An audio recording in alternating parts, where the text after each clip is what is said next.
नमस्कार, खबरों में आप सभी का बहुत स्वागत है। मैं हूं आपके साथ सचिन वर्मा। उपराष्ट्रपति सीपी राधाकृष्णन के प्रस्तावित दौरे को लेकर ऋषिकेश एम्स में तैयारियां पूरी कर ली गई हैं। सुरक्षा व्यवस्था को लेकर उत्तराखंड पुलिस पूरे तरीके से सतर्क नजर आ रही है।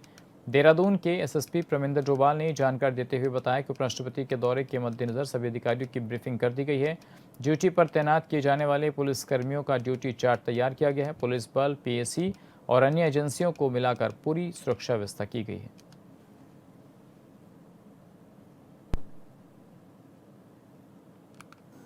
माननीय उपराष्ट्रपति महोदय का आगामी दौरे के लिए ऋषिकेश एम्स में सभी तैयारियां हम लोगों की पूरी हो चुकी है। इस संबंध में सभी अधिकारीगणों द्वारा अभी यहाँ पर रिपोर्ट किया गया कि ब्रीफिंग के बाद रिहर्सल और फिर जो मेन ड्यूटी के लिए उनको लगाया जाएगा।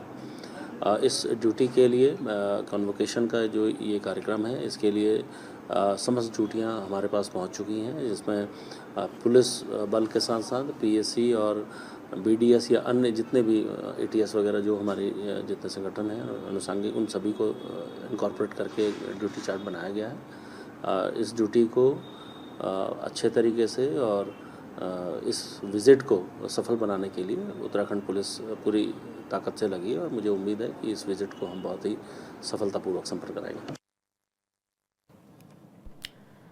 चारधाम यात्रा को लेकर प्रशासन ने सख्त कदम उठाया है। गढ़वाल मंडल आयुक्त विनय शंकर पांडे ने बताया कि यात्रा के शुरुआती 1 महीने तक किसी भी वीआईपी दर्शन की अनुमति नहीं होगी। आम श्रद्धालुओं को प्राथमिकता देते हुए हेल्थ और हेली सेवाएं शुरू की जा रही हैं। वीआईपी दर्शन को लेकर एडवाइजरी जारी हो चुकी है और केंद्र ने सभी राज्यों को निर्देश भेजे हैं।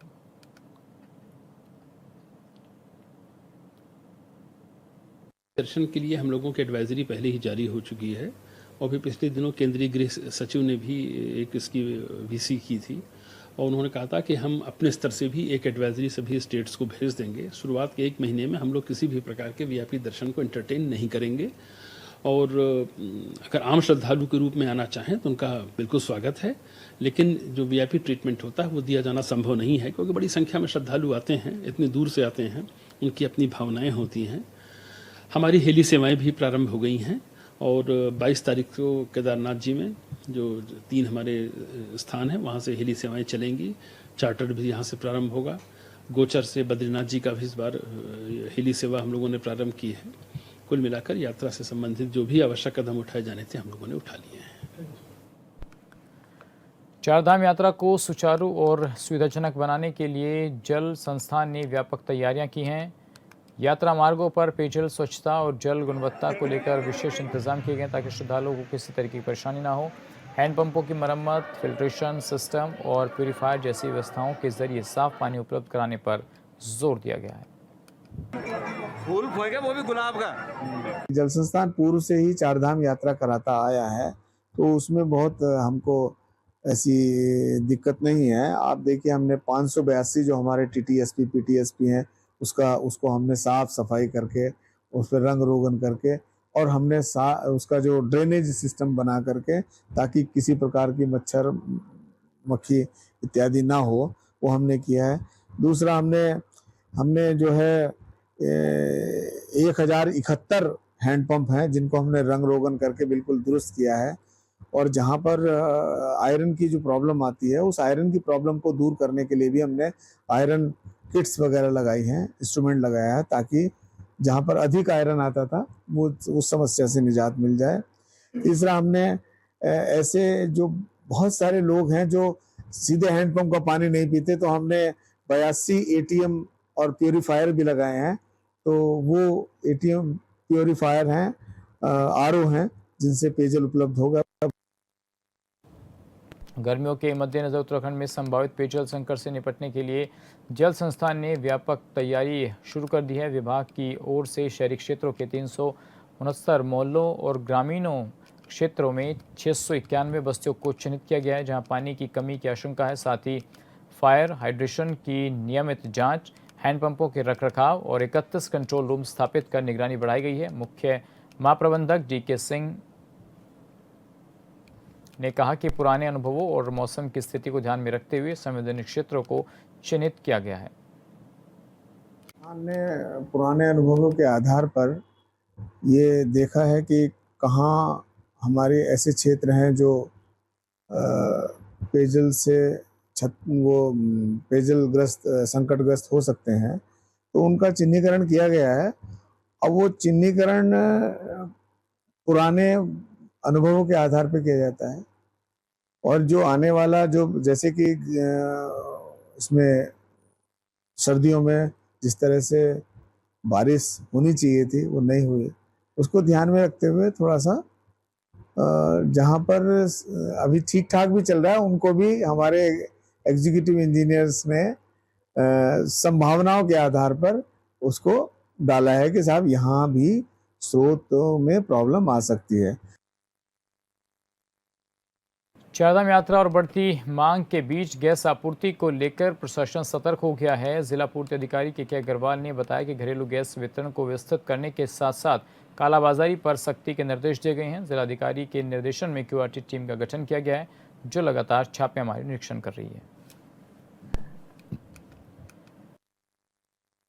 देखिए, जब से ये जो है मध्य एशिया का संकट हुआ है, तो उसके साथ जो है गैस की जो है डिमांड बढ़ गई है और आपूर्ति थोड़ी प्रभावित हुई है।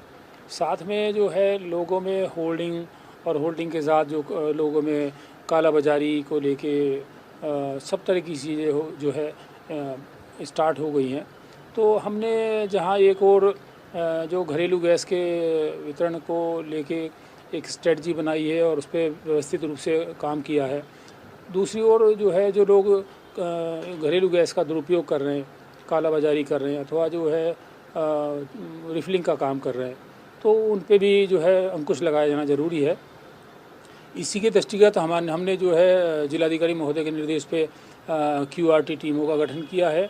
साथ ही जो है जो भी हमारे जहाँ भी इस तरह की छापे और निरीक्षण की कार्रवाई करा रहे हैं, इसमें हमने लगातार जो है अभी तक छापे और की कार्रवाई कराते हुए 10 से अधिक मुकदमे दर्ज कराए हैं और 1000 से अधिक सिलेंडर हमने जो है अभी तक जब्त कर चुके हैं और 8 लोगों को इस मामलों में ऐसे मामलों में हम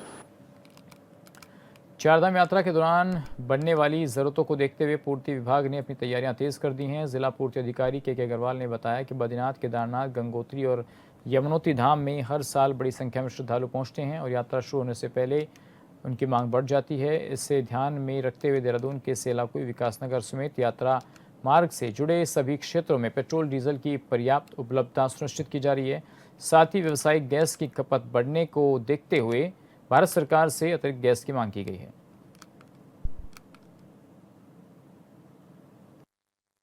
राज्य की जो है एक महत्वपूर्ण यात्रा है नो डाउट के चारधाम यात्रा, जिसमें बद्री, केदार और यमुनोत्री, गंगोत्री जी का लोग भारी संख्या में आते हैं और ये प्रारंभ हो चुकी है। इसमें सरकार की ओर से, शासन की ओर से लगातार पूरी व्यवस्थाएं की जा रही हैं। हमारे विभाग की ओर से भी, चूँकि हमारा ज़िला भी ऋषिकेश और विकासनगर और जो है एरिया जो हमारा इसमें चारधाम यात्रा में आता है, तो हमने भी यहाँ पर अपनी व्यवस्थाएं दुरुस्त की हैं। जो भी क्षेत्र के डीजल पेट्रोल पंप हैं उन पे पेट्रोलियम प्रोडक्ट की उपलब्धता बनी रहे प्रॉपर, इसका ये सुनिश्चित किया जा रहा है। तथा जो गैस की खपत बढ़ेगी, व्यावसायिक गैस की खपत बढ़ेगी, उसके लिए भारत सरकार से हमने अतिरिक्त गैस की मांग की है। बद्रीनाथ धाम की यात्रा के अहम पड़ाव और धार्मिक पर्यटन केंद्र नरसिंह मंदिर क्षेत्र में विगत 2 दिनों से दूषित पेयजल आपूर्ति हो रही है। नरसिंह मंदिर वार्ड के लोगों को मजबूरी में गंदा पानी पीना पड़ रहा है। स्थानीय लोगों का कहना है कि कल बद्रीनाथ धाम के कपाट खुलने लगे हैं, लिहाजा नरसिंह मंदिर, नवदुर्गा मंदिर के दर्शनों के लिए भीड़ उमड़ती है। यात्री इसी मार्ग से बद्रीनाथ धाम की यात्रा करते हैं। इसके दौरान यात्री यहाँ रात्रि विश्राम भी करते हैं। ऐसे में इस तरह के दूषित पानी पीने से उनकी सेहत बिगड़ सकती है।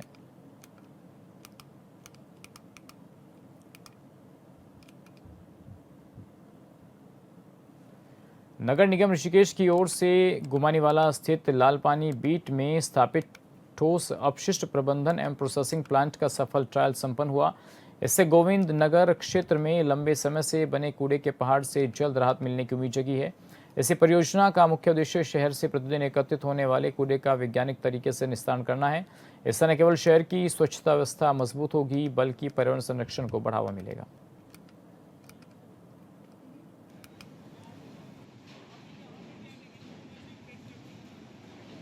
देखिए, हम सब आए समाज में सेवा करने, तो बहुत सारे कामों का संकल्प लेके आए, जिसमें ये भी है।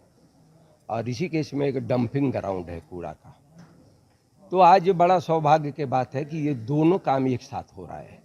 उधर डंपिंग ग्राउंड के लिए टेंडर खुला है, क्योंकि वहीं पे रिसाइकिल किया जाएगा। और ये आज यहाँ पे मशीनों का शुभ शुरुआत हुआ।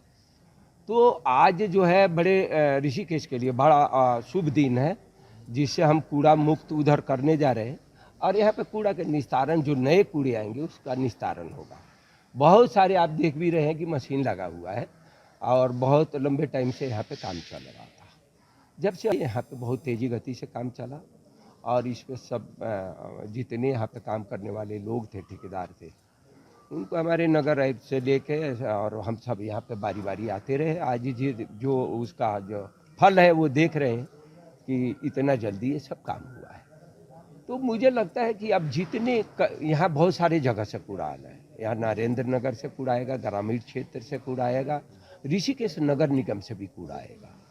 और ये प्लांट में मुझे लगता है ये सब कूड़ा भी कम पड़ेगा, क्योंकि जितना ज़्यादा कूड़ा आएगा वहाँ उतना ही यहाँ पे अच्छा काम होगा। क्योंकि ये जितने प्लांट लगा है तो यहाँ पे कूड़ा की आवश्यकता है। तो बहुत सारे चीज़ है बोलने के लिए, पर ये जरूर है कि ऋषिकेश में दो काम बहुत बड़े हो। विकासनगर में जिला कांग्रेस कमेटी पचौदन की प्रेस कॉन्फ्रेंस में महिला आरक्षण बिल को लेकर बीजेपी ने तीखा हमला बोला है। जिला अध्यक्ष संजय किशोर ने कहा कि बीजेपी जनता के बीच भ्रम फैला रही है कि कांग्रेस महिला विरोधी है, जबकि महिला आरक्षण बिल 2023 में संसद में सर्वसम्मति से पारित हो चुका है। उन्होंने आरोप लगाया कि बीजेपी ने इस बिल को परिसीमन और सीट बढ़ाने से जोड़कर इसे लागू करने में देरी की है।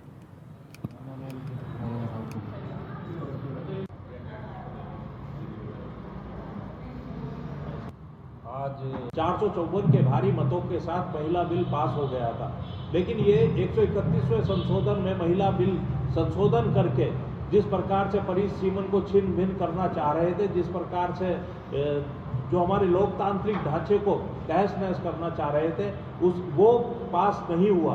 तो नारी जो बिल है, वो जो उनको अधिकार देने की बात है, जो 33% अधिकार देने की बात है, उसमें तो कांग्रेस ने अपनी सैद्धांतिक सहमति दी थी और वो 454 के भारी मतों से पास हुआ था।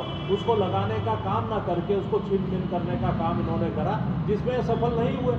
जब सफल नहीं हुए तो ये सारी बात जो है कांग्रेस पार्टी के ऊपर लगा रहे हैं, जबकि हमने तो कांग्रेस पार्टी ने तो महिलाओं को, मातृशक्ति को पंचायतों में 33% आरक्षण देने का काम करा, और जिससे हमारी महिलाएं ब्लॉक प्रमुख, प्रधान और हमारी जिला पंचायत के अध्यक्ष उस अधिनियम के तहत आरक्षण बनती है। जनसंख्या के हिसाब से अगर आप सांसदों को बांटेंगे तो निश्चित रूप से जो आपके उत्तरी क्षेत्र के राज्य हैं उनकी संख्या आपकी ज़्यादा होगी।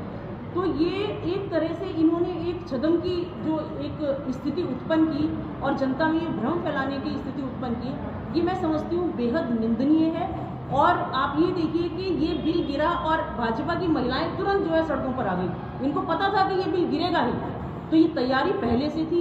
ये सिर्फ तैयारी इसलिए थी अभी जो हमारे इलेक्शन है कि उनसे पहले हम किसी तरह जो है ये प्रूव कर दें कि जो कांग्रेस पार्टी है और अन्य दल हैं वो महिलाओं के विरोधी हैं।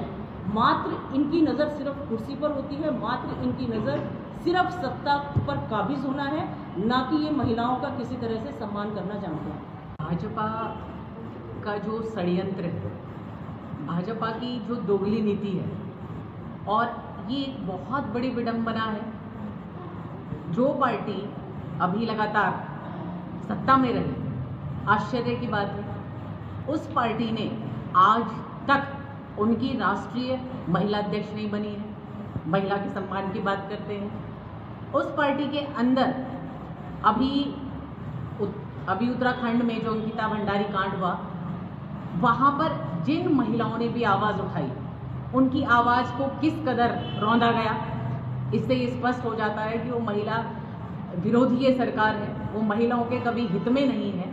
और वास्तव में आरक्षण का जो बिल है महिलाओं के लिए, अगर किसी ने सकारात्मक रूप से पेश किया है तो कांग्रेस ने किया।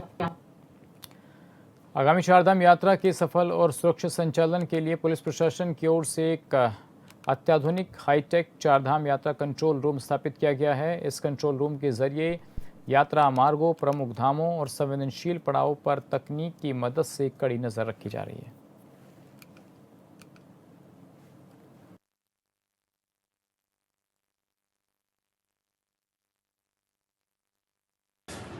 जैसा कि आपने ये कंट्रोल रूम में मैंने आप सभी को यहाँ पे उसका ब्रीफ बताया है।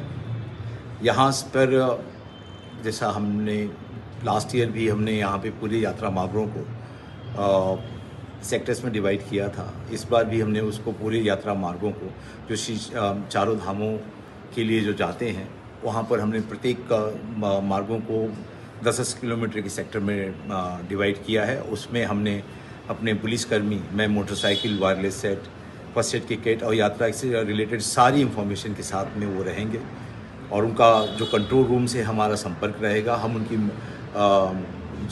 जो मूवमेंट है, उनका डिप्लॉयमेंट है, उनकी एग्जैक्ट लोकेशन कहाँ पर है, उसको यहाँ से कंट्रोल रूम से इसको हम मॉनिटर करेंगे ताकि कोई भी इमरजेंसी सिचुएशन या फिर ट्रैफिक मैनेजमेंट के लिए या फिर यात्रियों को बीच रास्ते में कहीं पे भी कोई सहयोग की अगर ज़रूरत है तो वो रियल टाइम में कम से कम समय तक वहाँ पे वो रीच आउट कर सकें। यहाँ पर सेवरल डेस्क हैं जिससे स्टेक होल्डर डेस्क है। हमारा हेलीकॉप्टर संबंधी हमने भी एक डेस्क बनाया है जिसमें काफ़ी शिकायतें आती हैं हेलीकॉप्टर संबंधी बुकिंग्स और इन सब चीज़ों के लिए। तो इसको और उनको प्रॉपर गाइड करने के लिए कि कहाँ से वो अपनी टिकटों की बुकिंग कर सकते हैं। तो किसी भी तरह की जो हेल्प है वो हमारा हेल्पलाइन डेस्क उसको मदद करता है। तहसील डोईवाला के माजरी ग्रांट ग्राम पंचायत के लाल तप्पड़ वार्ड नंबर 2 में स्थित बीआरओ मुख्यालय के पास एक टेंट हाउस में अचानक आग लग गई जिससे लाखों रुपए का सामान जलकर पूरी तरीके से राख हो गया। जानकारी के मुताबिक ये घटना 4G टेंट हाउस में हुई। मौके पर ग्राम पंचायत माजरी के प्रधान निशा देवी, सामाजिक कार्यकर्ता मंगल सिंह और राजस्व उप निरीक्षक पहुंचे और स्थिति का जायजा लिया।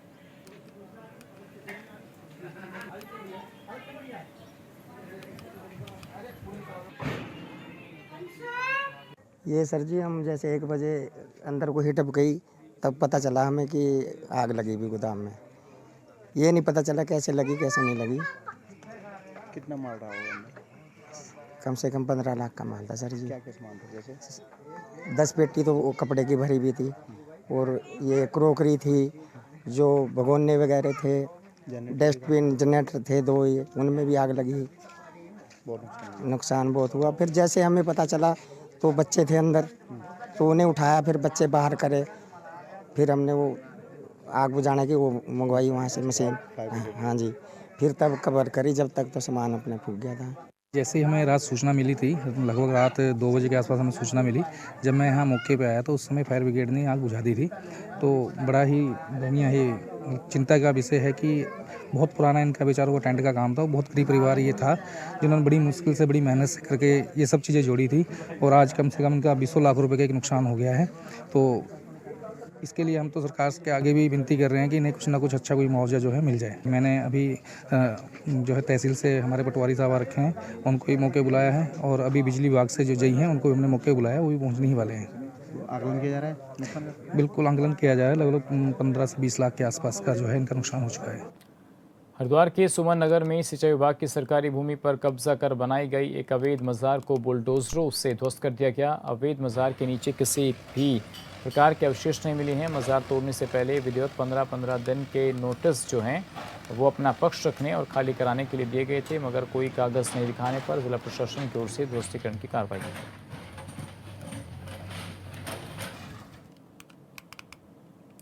मुख्य विकास अधिकारी गिरीश गुणवंत की अध्यक्षता में कोटद्वार तहसील सभागार में तहसील दिवस का आयोजन किया गया, जिसमें जिले के तमाम क्षेत्रों से आए नागरिकों ने कुल 94 शिकायतें दर्ज कराई, जिनमें से कई शिकायतों का मौके पर निस्तारण कर संबंधित शिकायतकर्ताओं को त्वरित राहत प्रदान की गई, जबकि अन्य शिकायतों के जल्द और प्रभावी निस्तारण के लिए संबंधित विभागीय अधिकारियों को स्पष्ट निर्देश दिए गए।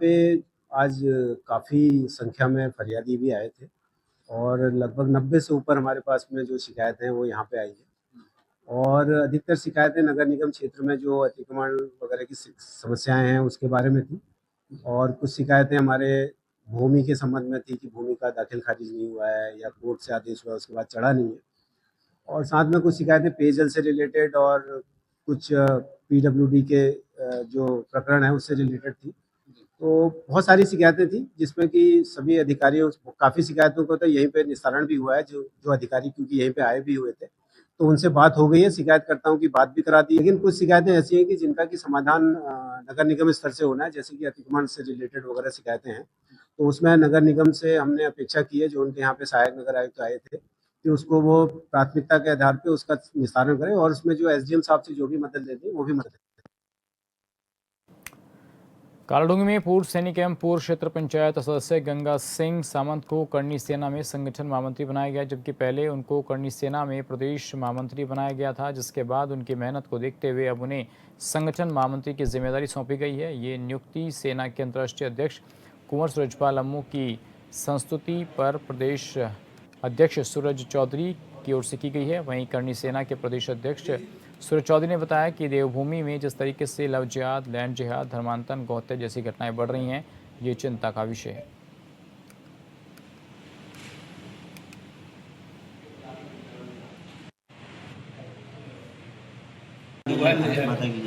जैसा कि निरंतर उत्तराखंड में जो करनी सेना है निरंतर जो है सर्व समाज के हितों के काम के लिए बीड़ा उठाए हुए है, और आज जो है सूरज चौधरी जी के द्वारा जो हमारे प्रदेश अध्यक्ष हैं करनी सेना के, उनके द्वारा प्रदेश संगठन महामंत्री युवा शक्ति के रूप में मुझे जो कार्य करने के लिए आगे प्रेरणा मिली है, और हम और हमारे युवा शक्ति के प्रदेश अध्यक्ष हैं जोगिंदर राणा जी, हम मिलकर के युवाओं से आह्वान करेंगे और अधिक से अधिक युवाओं को जोड़ने का प्रयास करेंगे, और उत्तराखंड को एक अच्छा गुलदस्ते के रूप में जो है उभार करके लेकर आएंगे, युवाओं को जोड़ेंगे। लव जिहाद, धर्मांतरण, गौ हत्या और मठ मंदिरों के खिलाफ जो षड्यंत्र रचते हैं, निरंतर जो हमारी जनरेशन है जो बिगड़ती चली जा रही है, उन जनरेशन को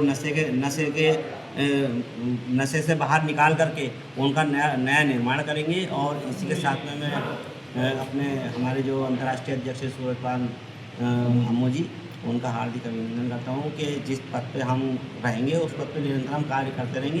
पद चाहे कुछ भी हो, पद कोई एक समय से वो सीमा नहीं होती काम करने की, किसी भी पद में रहेंगे करनी सैनिक के रूप में भी हम काम करेंगे। निरंतर इसी तरीके से हमारा प्रयास चलता रहेगा। जोगिंदर राणा जी और हम सब मिल करके एक सारी युवा शक्ति को एकजुट कर करके आगे लेकर जाएंगे। माँ करनी और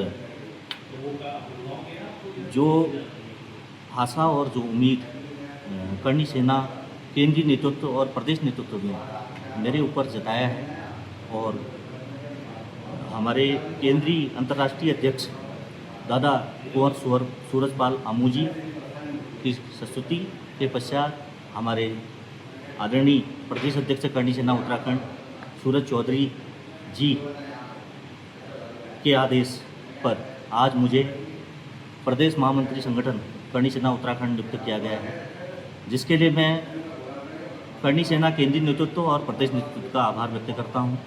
और जिस आशा से मुझे प्रदेश का संगठन करनी सेना का दिया गया है, मैं आपके चैनल के माध्यम से समस्त प्रदेशवासियों को आश्वस्त करता हूं, क्योंकि आप देख रहे हैं आज उत्तराखंड राज्य में कैसी भयावह स्थिति उत्पन्न हो रही है। आप देख रहे हैं हमारे प्रदेश में, हमारी प्रदेश की फिजा किस तरीके से खराब हो रही है, क्योंकि हमने जो करनी सेना का जो मूल उद्देश्य है वो सर्व समाज के हितों के लिए संघर्ष करना है। सर्व समाज में जो सामाजिक संघर्ष के लिए, सामाजिक न्याय के लिए संघर्ष करना है, और हम सर्व समाज को साथ लेकर के संपूर्ण प्रदेश में करनी सेना का विस्तार करेंगे। और चलिए फिलहाल इस बुलेटिन में बस इतना ही। बाकी खबरों के लिए बने रहिए हॉर्नबिल टीवी के साथ। नमस्कार।